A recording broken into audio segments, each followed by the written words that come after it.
Is this not sacrilege, Dave? Yeah, if you're actually making maple syrup, I wouldn't recommend doing this. We are so excited. We got ourselves a rocket stove. So this was fabricated for us by a friend of ours who lives local. And we got this so we can finish off our maple syrup after it's done off the evaporator. And cause we used to use propane, we don't want to use that anymore. And now that we have it, we can also use it for canning, for barbecuing. There's so many uses we could use this rocket stove for, and all you need is sticks. So the way this thing works is there's this 4-inch pipe here that's been separated. This is the air intake, and this is where you put the wood in. So when I said sticks, I really just mean sticks. You can't put anything big in here. But the air will come in, and then the fire comes up this way, and you get so much heat from that because you have so much fuel and you have all the oxygen it needs to burn. We also made us a little tiny drawer here so we can get rid of ashes if they start building up, which is a great addition. You put it on a base that has spots we can drill it onto, like a concrete stone, or there's so many, or just stake it into the ground. We have this removable collar. What you do is you put it around the pot when the pot's boiling, and it retains heat around the pot. And then we have a removable, kind of like a grill thing that you would set your pot on. And it also has this handy handle here. So if you want to, yeah. It also has this handy handle here for when you want to move it. And now we're going to share with you guys our first fire in this rocket stove. I am so excited. To get this stove going, we have some birch bark here and some tiny, tiny sticks. And then we also have some larger sticks, a larger diameter. And then our main fuel source will be these broken up hardwood boards. If you look down in the top of the stove, you can see there's this little grate here. And that's what we'll build our fire on top of. Dave is the main fire starter on the Wilderstead, so I'll let him get this started.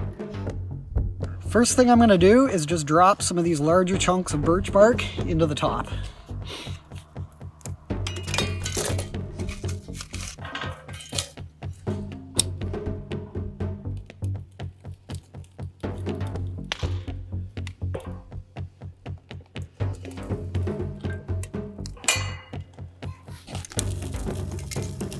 Just keep adding your kindling in there.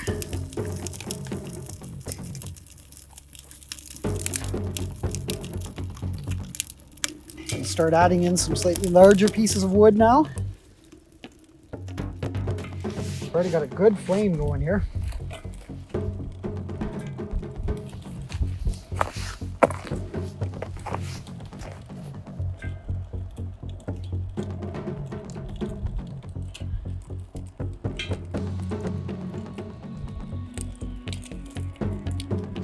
That didn't take much to get the fire all the way up.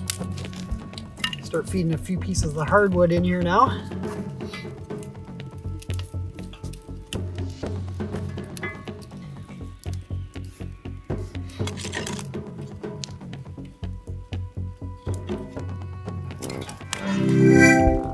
Oh, I just flipped upside down.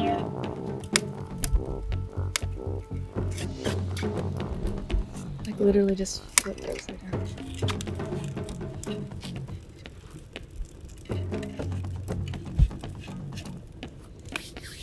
So it worked.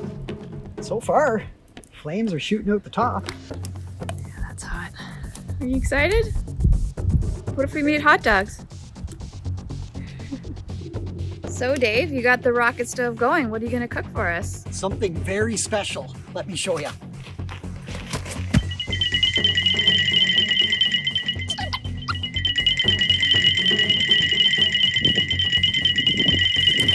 Frozen maple sap. Start with a bucket of frozen maple sap. And no, I'm not making maple syrup. It's almost time to make maple syrup, but not yet.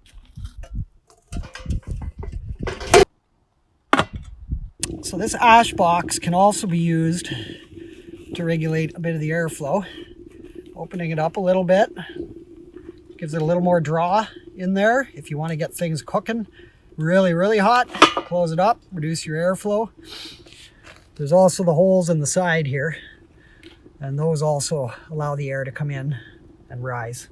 Let's see how much ash we have in here so far. It's a little bit in there.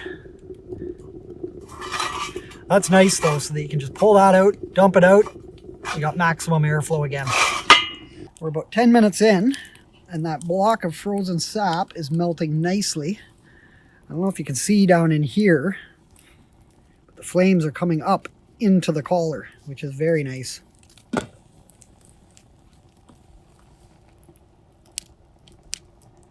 "25 minutes in, the ice is gone. I'm seeing movement in the water. Just going to try and strain a bunch of these pieces of bark out of here.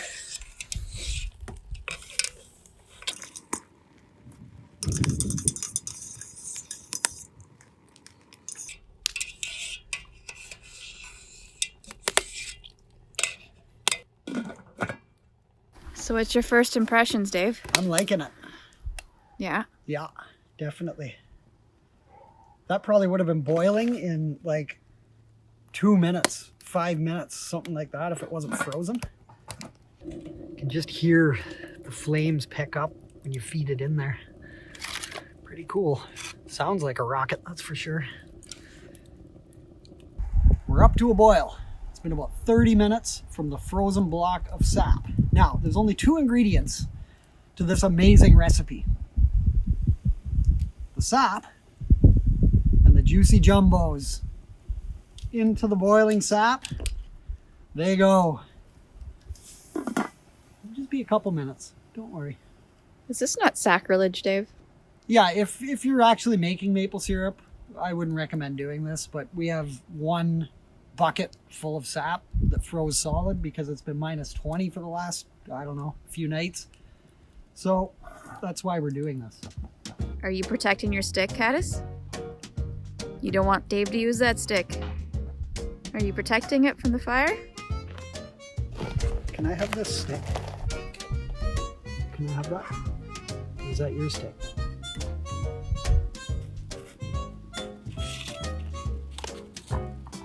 While that's cooking down, I'll tell you a little bit about how this rocket stove was made. So I am not a metal worker, so it should come at no surprise that I have no idea what is going on here. He has a bunch of pieces assembled here, cut to size, and is drilling holes for airflow. Airflow is very important in a rocket stove, so more airflow the better. Making large holes on the side of the pipe that goes up and down again for more airflow. Putting the pieces together to show how they'll fit. Now he's cutting a grate that's going to go at the bottom of the pipe, the shaft, I would call that from now on, just to hold the wood when it comes down from the feeder so it doesn't go into the ashtray that you just saw him attaching to the base there. Lots of welding here, attaching the grate to the shaft and attaching the steel plate inside of the feeder in order so that there is, again, more airflow. We have a theme here. And now he's welding the feeder onto the shaft, and now the whole assembly all together onto the base. Lots more welding. You need a lot of welding because this is going to be very hot. So the more joins you make, the more likely it's going to stay sturdy and all together. Lots more welding. Oh, look at that. Yeah, it's looking good already. You can see the airflow on the shaft and on the feeder. Now we have the collar all set together as well as the grate. So the whole thing is all put together now, and now we just need the finishing steps where we put on the black heat resistant paint to make it look all pretty. Cover up the handle, shaft, the feeder, everything. It looks beautiful and black.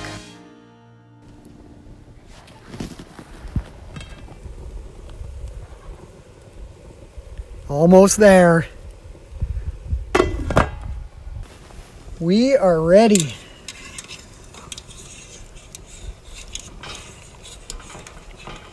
Oh, there's a straggler. Beauty.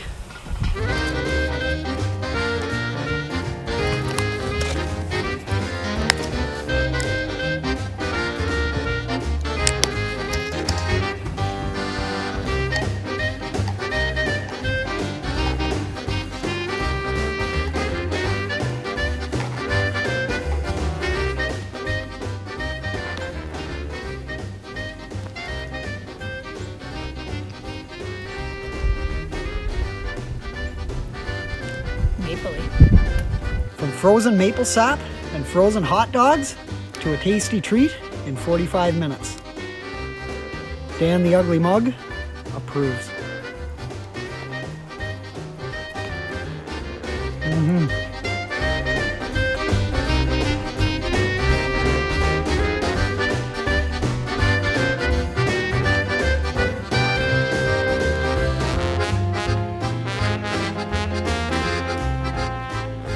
Did she even taste it?